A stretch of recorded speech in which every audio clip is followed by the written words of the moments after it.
શબ્દનો અર્થ શું થાય? દી, દિલ સાથે જોડાયેલો અતૂટ શ્વાસ. ક, કસ્તુરીની જેમ સદાય મહેકતી અને મહેકાવતી. રી, રિદ્ધિ સિદ્ધિ આપનારી અને પરિવારને ઉજળો કરતી એવી એક પરી. આજે મારી આ દીકરીનો બર્થડે છે.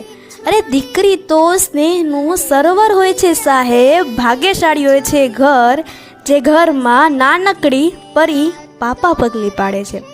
અરે કોણ કહે છે કે દીકરી છે પારકી થાપણ?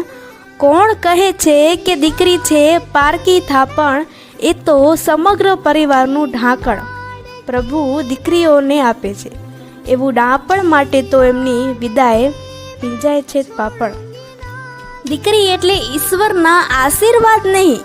દીકરી એટલે ઈશ્વરના આશીર્વાદ નહીં, પરંતુ દીકરી એટલે આશીર્વાદમાં મળેલા ઈશ્વર. દીકરી એટલે આશીર્વાદમાં મળેલા સાક્ષાત ઈશ્વર. ઘરમાં પોતાની દીકરીનું પૂજન કરો સાહેબ. એ તમારા ઘરની લક્ષ્મી જ છે.